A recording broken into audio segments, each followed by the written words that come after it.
parents sont répartis.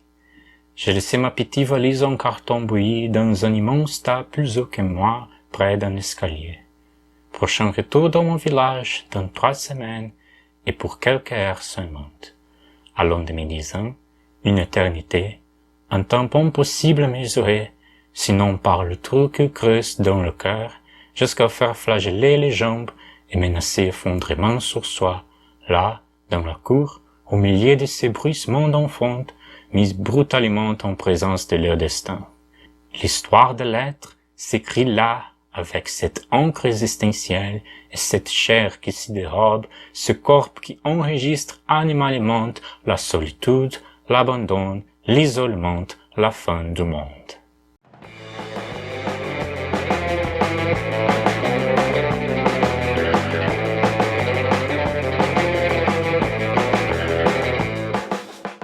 Segundo vídeo sobre o livro A Potência de Existir, do Michel Onfray. Neste vídeo vamos conhecer as ideias do autor sobre os temas da erótica e da estética. A erótica é a parte da filosofia que vai se ocupar da questão dos relacionamentos amorosos e sexuais e que acaba sendo, portanto, meio que uma subdivisão da ética, que, como já foi dito no vídeo anterior, também lida com a questão dos relacionamentos entre pessoas, esses relacionamentos ditos intersubjetivos, apesar de que na ética ele acontece geralmente de forma mais ampla, cobrindo uma maior variedade de formas de se relacionar e geralmente envolvendo mais pessoas, se tratando, por exemplo, da totalidade de relações dentro de uma sociedade. Sendo assim, a erótica também vai estar contaminada pelos mesmos problemas observados por Onfray no campo da ética, ou seja, a dominância do idealismo platônico e uma impregnação dos valores cristãos, que aqui também vão andar de mãos dadas com o niilismo. Apesar da menção em tópicos separados, vale lembrar que esses 3 itens se relacionam de diversas formas entre si. O pensamento cristão, por exemplo, recebe historicamente muita influência das ideias de Platão, o que vai levar Nietzsche, filósofo alemão, a se referir ao cristianismo como sendo um platonismo para o povo. E o que essas ruindades todas vão trazer por campo da erótica? O cristianismo vai principalmente a partir dos escritos do apóstolo Paulo de Tarso, também conhecido como São Paulo, insistir em relacionar a sexualidade com uma ideia de impureza, de pecado, de coisa feia, suja, proibida, etc. Ao mesmo tempo em que vai celebrar a ideia da castidade, da virgindade, e se for muito difícil viver dentro dessa castidade, de uma total abstenção sexual, vai se tolerar, ainda segundo os escritos do Paulo de Tarso, uma sexualidade bem limitada dentro do casamento heterossexual, monogâmico, no qual o sexo vai servir apenas para reprodução e nada mais. É claro, são ideias que muita gente, muitos cristãos inclusive, já não levam muito a sério, mas que estão associadas ao pensamento cristão, fortemente associadas e que acabam interferindo, mesmo que de formas muito sutis, na forma como boa parte das pessoas, até aquelas pessoas pouco religiosas, acabam vivendo a parte erótica da sua vida em nossa sociedade. E são também valores que acabam legitimando muitos dos tabus, dos preconceitos, dos pudores, das limitações amplamente presentes também em nossa cultura, quando o assunto é sexualidade e relacionamentos amorosos. Já o desserviço apresentado pelo Platão e desenvolvido por muitos autores que vão vir depois dele é o que Onfray vai chamar de o mito do desejo como carência, ou como falta. Dentro desse mito, o desejo, incluindo aí esse desejo do tipo romântico, sexual, ele vai ser sempre entendido como algo que vai partir de um sentimento de falta, de incompletude, como se houvesse um buraco, uma lacuna precisando ser preenchida. Ou seja, o desejo ele vai precisar desse sentimento, dessa sensação de incompletude para poder surgir.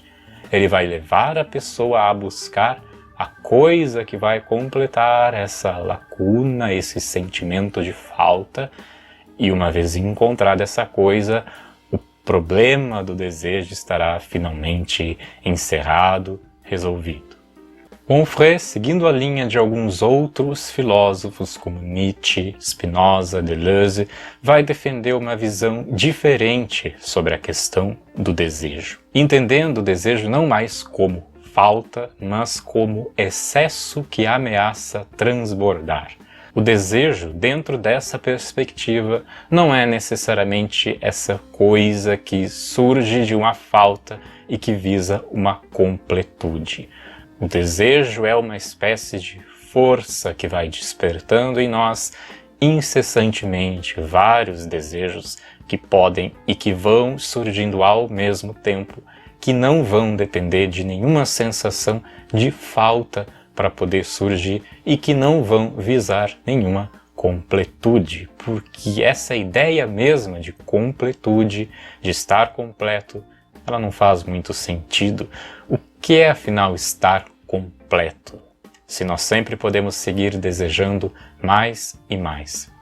E esses desejos todos acabam sendo a força que dentro dos diferentes âmbitos da vida vai nos impulsionar para frente, adiante, sempre em direção ao mais, ao muito, não se contentando, portanto, com a ideia fantasiosa de uma completude, ideia que só vai fazer sentido dentro da perspectiva platônica do desejo enquanto falta. Para fundar essa lógica do pior sexual, o Ocidente cria o mito do desejo como carência. Do discurso sobre o andrógeno proferido por Aristófanes no Banquete de Platão, aos escritos de Jacques Lacan, passando pelo Corpus Paulino, a ficção dura e perdura. O que ela diz? Em substância, homens e mulheres provêm de uma unidade primitiva destituída pelos deuses por causa da sua insolência em fruir da totalidade perfeita. Somos fragmentos, pedaços, incompletude.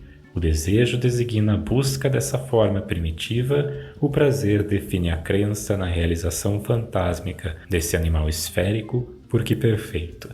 O desejo como carência e o prazer como cúmulo dessa carência, eis a origem do mal-estar e da miséria sexual. Convém, então, substituir essa miséria sexual por algo mais positivo, por uma forma mais gostosa, menos sofrida, menos restritiva de viver nossa sexualidade, nossos afetos. Abandonar esse modelo cristão / platônico seria então o primeiro passo para se construir o que Onfray vai chamar de um eros leve. Em seguida, Onfray vai propor a necessidade de se dissociar amor, sexualidade e procriação, que são coisas que dentro desse modelo cristão platônico acabam sendo colocadas todas dentro de um mesmo pacote e que são de diversas formas apresentadas a nós como sendo coisas indissociáveis, como coisas que precisam necessariamente vir juntas.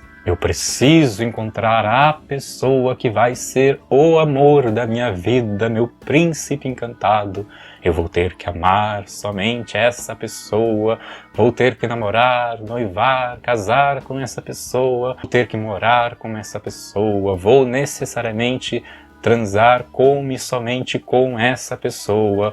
Onfray vai defender a necessidade de se dissociar essas três instâncias, entendendo que não há nada de óbvio no discurso que insiste em juntá-las. Afinal, sabemos que amor sem sexo é plenamente possível. O sexo sem amor também, o que não impede, segundo o autor, que o mesmo contém algum grau de afeto, de ternura. O sexo sem procriação, sabemos que é possível. Idem para o amor sem procriação, a procriação sem amor e até mesmo a procriação sem sexo. Ainda, ao propor essas dissociações todas, o Onfray vai se opor também à ideia do casal fundido, aquele casal em que os dois envolvidos acabam agindo como se fossem um só, onde se perde a individualidade de cada um em nome da entidade casal. E vai também criticar fortemente a ideia de que esses casais precisam gerar filhos, para serem socialmente bem vistos, para se adequarem a um modelo de família perfeita, haveria necessidade de gerar filhos. Essa associação forçada entre amor, sexualidade e procriação acabaria levando esses casais a trazerem filhos para o mundo sem pensar na imensa complexidade que há no ato de trazer alguém à vida, à existência, e de posteriormente ter que se dedicar à educação, à criação desse alguém. A possibilidade fisiológica de conceber um filho não obriga a passar ao ato. Se a natureza diz, você pode, a cultura não acrescenta forçosamente, logo, você deve, porque nós podemos submeter nossas pulsões, nossos instintos e nossas vontades à grade analítica da razão. Por que fazer filhos? Em nome do quê? Para fazer o que deles? Que legitimidade temos para fazer surgir do nada um ser a que no fim das contas só se propõe uma breve passagem por este planeta antes de voltar para o nada de que provém? Gerar pertence em grande parte a um ato natural, a uma lógica da espécie a que obedecemos cegamente, ao passo que tal operação metafísica e realmente pesada deveria obedecer a uma escolha razoável, racional, informada. Assim como na ética, as relações ditas eróticas também vão acabar necessitando, segundo Onfray, de um contrato, que vai funcionar no mesmo esquema já comentado no vídeo anterior. Trocas de informações entre os envolvidos nessa relação, de formas verbais e não verbais, a determinação de quais são as expectativas, os desejos, os interesses de cada um, uma negociação, enfim, no qual serão estabelecidas as cláusulas desse contrato. E dentro desse modelo que Onfray está propondo, a famigerada fidelidade passa a ser entendida simplesmente como o cumprimento desse contrato, com aquilo que realmente foi combinado, negociado, acordado, e não mais como uma conformação a um modelo pré-pronto de relacionamento que coloca, por exemplo, a exclusividade e o controle de um sobre o outro como normas. E ainda, dentro desse pensamento onfrayano, é plenamente possível e até mesmo recomendável para a real construção de um eros leve que se estabeleça esse tipo de contrato com mais de uma pessoa, que se quebre essa lógica monogâmica na qual se espera que uma única pessoa resolva sozinha absolutamente todos os desejos e necessidades da outra no que se refere ao âmbito da erótica. A monogamia, assim como o mito do desejo como falta, assim como o discurso cristão de exaltação à castidade, seriam então empecilhos para a construção de um eros leve, de uma erótica solar. Essa riqueza erótica supõe múltiplos personagens. Lição cardeal. Nenhum ser pode preencher sozinho todas essas funções no momento preciso com a perfeição de uma encarnação ideal. O par clássico pensa que o outro concentra todas as potencialidades. Ao mesmo tempo, criança e mestre, pai e filho, forte e frágil, protetor e exposto, amigo e amante, educador e irmão, marido e confidente, mesma coisa no feminino. Como um só indivíduo poderia representar o papel correto, o papel justo, no instante ad hoc, a estética é a parte da filosofia que lida com os temas da arte, da beleza e, mais amplamente, das sensações. Boa parte das considerações de Onfray sobre a estética giram em torno de uma obra bastante famosa na história da arte contemporânea, A Fonte, do artista francês Marcel Duchamp.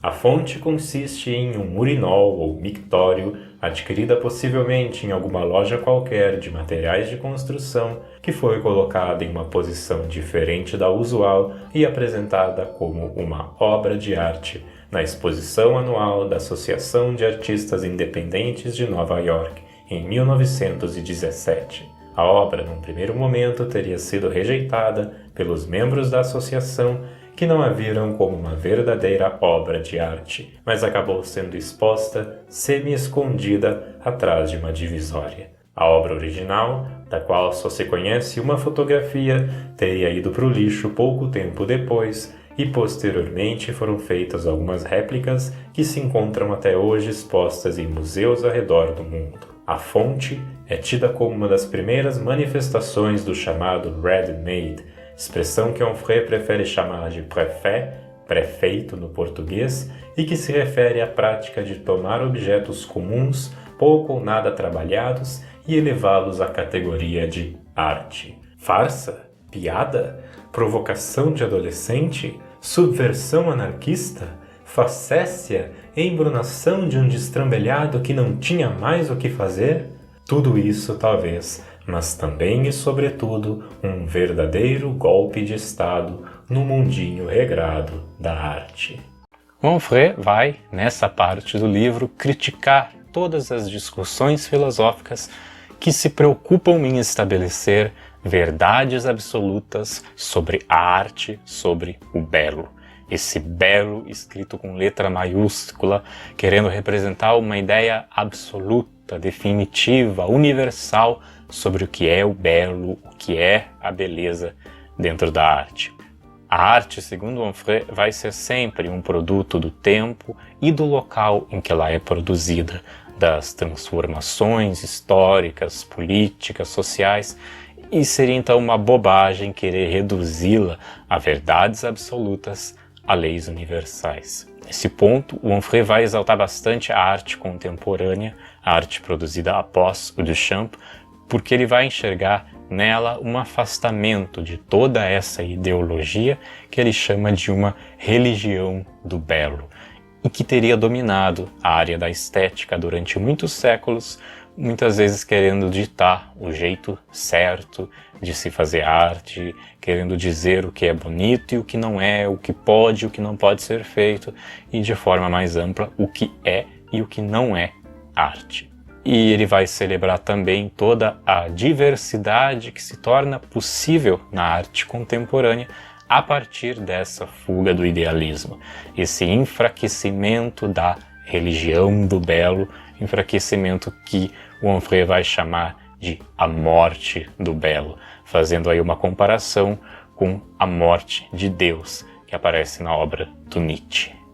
Duchamp arremata o crime nietzschiano. Depois da morte de Deus, que também significa a do bem, logo do mal, mas também do belo, Nietzsche havia ressaltado isso evidentemente em certos fragmentos de A Vontade de Poder, temos acesso ao mundo imanente, a um real aqui e agora. O céu esvaziado possibilita a terra cheia.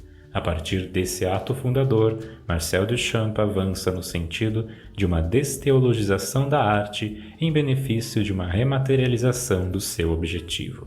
A súbita e imediata vitalidade assim gerada permanece sem igual em toda a história da arte. No entanto, apesar da sua defesa de alguns aspectos da arte contemporânea, Onfray vai constatar também, nessa mesma arte contemporânea, a existência de um lado negativo e vai dizer que é preciso tomar o cuidado de não celebrá-la em bloco. Para o autor, assim como os terrenos da ética e da erótica, pelos quais já passamos, o campo da estética também vai estar fortemente impregnado por uma negatividade nihilista e, apesar do Duchamp e da morte do belo, alguns resquícios de platonismo e de idealismo ainda se farão presentes na arte contemporânea. O autor vai verificar em boa parte da produção artística atual uma predileção por temas e materiais que remetem a coisas essencialmente negativas, como sofrimento, gritos, tristeza, choros, sangue, lágrimas.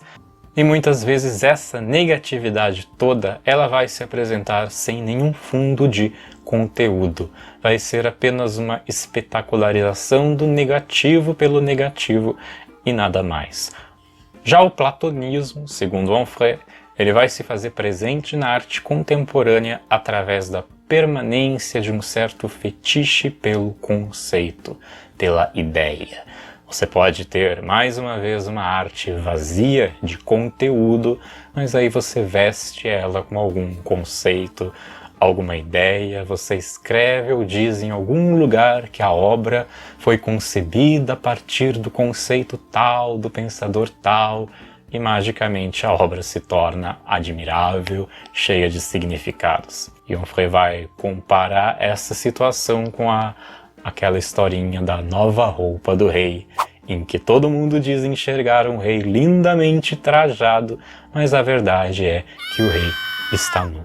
E ainda, completando esse trecho do livro ao qual o autor vai dar o título de Uma Psicopatologia da Arte, ele vai atacar também o fato de que boa parte dessa produção artística, sobretudo a que ele vai chamar de arte das galerias, estar submissa ao sistema social vigente, submissa ao mercado, às elites e a todo um sistema formado por críticos de arte, curadores de exposições, especialistas, etc., que, segundo Onfray, tendem a se auto-organizar a fim de celebrar as produções artísticas rentáveis, aquelas que interessam ao mercado.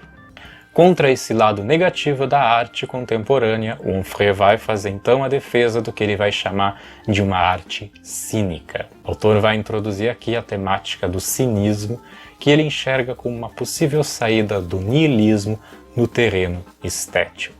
Onfray exalta sobretudo o caráter antiplatônico e, consequentemente, anti-idealista da filosofia cínica, encarnada principalmente na figura de Diógenes de Sinope, filósofo famoso pelas diversas anedotas em que o mesmo aparece vivendo de forma prática a sua filosofia, algumas vezes entrando em conflito direto com Platão, seu contemporâneo. Assim escreve Onfray: todas as anedotas cínicas contribuem para afirmar alegremente uma alternativa para o mundo platônico. Diógenes procura um homem nas ruas de Atenas com uma lanterna acesa na mão à luz do dia. Brincadeira de estudante, diz Hegel passando por lá. Lição filosófica, retorque o verdadeiro sábio. Porque o cínico procura um homem maiúsculo, a ideia de homem, seu conceito, sua imaterialidade de que decorreria a materialidade nominalista. Não encontra, é claro, porque a ideia não existe, pois só existe a realidade tangível, material e concreta.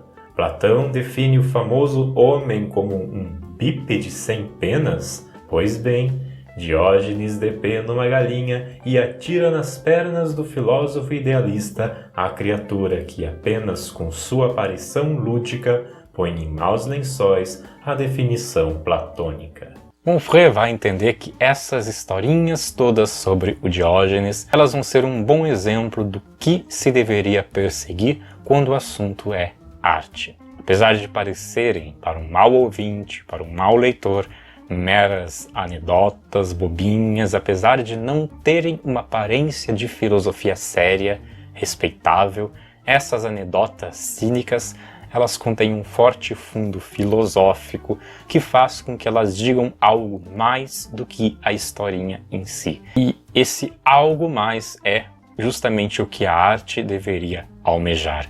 E também esse algo mais das anedotas cínicas geralmente tem um tom político, que Onfray também vai considerar importante, pois, segundo ele, haveria a necessidade de se repolitizar a arte.